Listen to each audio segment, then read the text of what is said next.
of you. My name is Shivani. Today we are going to discuss mysticism of Rabindranath Tagore in Gitanjali.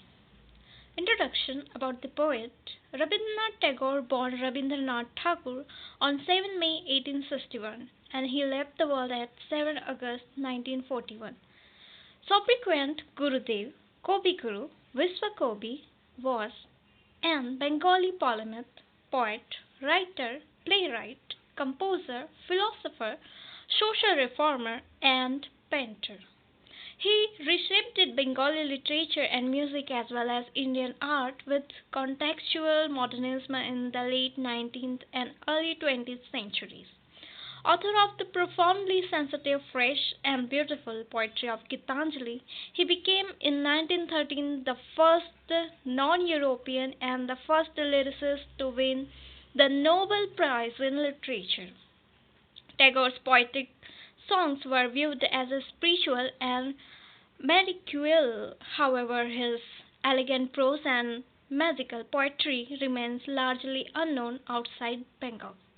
He sometimes referred to as the bird of Bengal.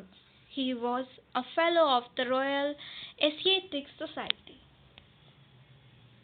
Rabindranath Thakur, yet Tagore, was one of the greatest creative geniuses of the Indian mind. The devotional poetry of Rabindranath Tagore in Gitanjali, the relationship between God and man, is apparent core of all the songs in Gitanjali. The Gitanjali is the greatest mystical work like other mystics. Tagore too was convinced by the human social internal. Tagore was poet of inexhaustible vitality, humanism, and a writer by the nature timeless beauty. Life brought him many sorrows, and this reflected in some of the poems in Gitanjali song offerings. I quote his words: "There are some who have sat speechless for ages in any shadow. Let me utter their songs, make me their poet. On night, the poet of thy fathomless silence." Unquote. Thou hast made me endless, such is thy pleasure. This frail vessel thou emptiest again and again, and fillest it ever with free. I quote his word: "Beauty is truth's smile when she holds her own face in a perfect mirror." Tagore did not formulate the theory of mysticism. As a poet, Rabindranath Tagore says for himself a definite objective. His main aim in his poetry was to sing about the tremendous mystical experience of the sages because of the unique similarity between the sensibilities of the ancient sages and those of the poet who acknowledges that in the depth of my unconsciousness sings the cry, "I want thee, only thee."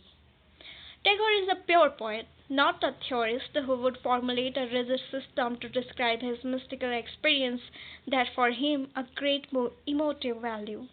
The very first line of Gitanjali, "Thou hast made me endless, such is thy pleasure," reveals two important things: that there I am infinite power, which has a perennial desire of making the finite, and that there is an urge of self-exceeding, a sense of becoming something more by involving inwardly. Tagore's genuine mystic poet mysticism's genuine strength in the strength of its psychology in the original sense of the word, that is, ontology, the science of self. Tagore's poetry turns out to be a genuine representation of the mystical values. It is with the discovery of doubt that the poet finds his own identity. I quote: "My eyes strayed far and wide before I shewed them and said, Here art thou. The question and the cry, Oh where? Melt into tears of a thousand stream and decule the world with the flood streams of the assurance I am." Unquote. My eyes strayed far and wide before I shut them, and said, Here art thou. Stray birds of the summer comes to my window to sing and fly away, and yellow leaves of autumn which have no songs, flutter and fall there with a sigh. Then we are discussing the awakening of the self. The first and the foremost stage is the awakening of the self. It occurs when the poet feels the mystical presence around him that makes him uneasy. I know not what this is that is dear in me. I know not its meaning. The new knowledge of the unity in all things, including the opposites like day and night, spring, autumn, life and death, finite and infinite, fills him with joy. Tagore reaches the mystical consciousness through the transfigured sense of taste, sound, odor, touch, sight, and celebrates the knowledge gained through them in his poetry. I quote, "He it is, the innermost one, who awakens my being with his deep hidden touches." Unquote. Gitanjali, thou hast made me endless, such is thy pleasure. This frail vessel thou emptiest again and again, and fillest it ever with fresh life. This little fluid of a reed thou hast carried over hills and dales, and hast breathed through it melodies eternally new. At the immortal touch of thy hands my little heart loses its limit in joy, and gives birth to utterance ineffable. Thy infinite gifts come to me only on the very small hands of mine. Ages pass, and still thou purest, and still there is room to fill. Then we are discussing the purification of the self. The poet accepts all the humble and the great with equal warmth. The intuitive knowledge of the intrinsic structure of the universe dispels all doubts and delusions and removes the distinction between the degraded and the inopted. In other words, through his belief that seeing, hearing, and feeling are miracles as well as such as are faculties of soul, he grows more receptive towards the world and acquires the virtue of desire humanity. Then we are discussing the divine reality. To meet life within me, he enters into another stage of his mystic way, that is termed illumination, by an underhill which burst forth with the knowledge of reality, the divine reality. Now the self perceives an added significance and reality in all natural things, and is often convinced that it knows the secret of the world. Then we are discussing the dark night of the soul. Tagore enters into another stage of mystical experience, that is the dark night of the soul. If the consciousness which had in illumination sounded itself in the sense of divine presence now suffers under an equally intense sense of divine absence, the poet feels a great desolation, believing that the divine has abandoned the soul.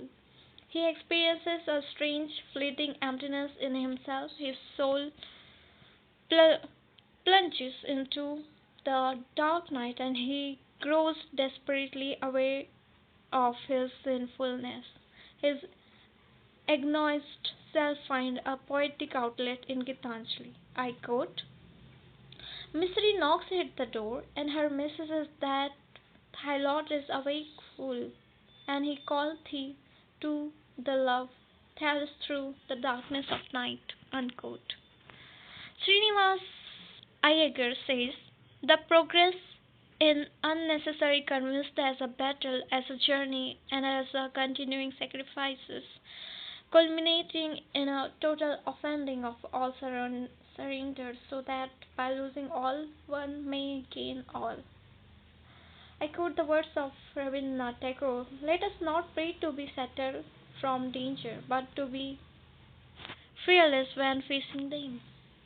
Then we are discussing the transcendental knowledge, that is the knowledge of inwardness of things makes life and death the play of the same endless music. It opens the floodgates of hope and love that impart abundant faith. The quote is Harpon's word: "A quaint proclamation of the fellowship between man and the gods, between man and the nature, oneness with God and perception, the oneness between the unknown, the divine reality, and the individual self is established through perception as well. The problem of transcribing when poet emerges out of this mystical experiences, he confronts a strange and compelling problem. Tagore bows down in silence salutation to thee, comprehending distinctly that from the words of the poet men take what meanings please them, yet their last meaning point to thee. I quote, I boasted among men that I had known you. They see your pictures in all works of mine. They come and ask me, who is he? I know not how to answer them. I say, indeed, I cannot tell. They blame me, and they go away in scorn, and you sit there smiling. Unquote. I know not how thou sing, my master. I will listen in silent amazement. The light of thy music illumines the world. Thou life breath of thy music runs from sky to sky. The holy stream of my music breaks through all stony obstacles and rushes on. My heart longs to join in thy song, but vainly struggle for a voice. I would speak, but speech breaks not into song, and I cried out baffled. Oh, thou had made me my heart captive in the endless masses, thy music, my master. Now it is time to sit quiet, face to face with thee. I quote his words. He who has the knowledge has the responsibility to impart it to the student. Then, in conclusion, it can be concluded that Tagore's Gitanjali, as a devotional poetry thriving mainly Hindu mysticism and present a complex of thought, Gitanjali are the offerings of the finite to the infinite. It is the greatest. It is a great tradition of devotional poetry, chanting in the love of Radha and Krishna. The whole universe is regarded by Tagore as the express God in different degrees. Gitanjali is a straight and a simple introduction to this new approach to the divine and is certainly new mysticism with its broader liner lights. The poems of Gitanjali are characterized by the immense variety and richness. Even a single theme of death is treated in a variety of ways. The translations of Gitanjali is heralded as a great contribution the to English language and literature from the East. Thank you very much for listening, and in the end I'm quoting his words, everything come to us that belong to us if we create the capacity to receive it. Thank you very much for listening. Thank you.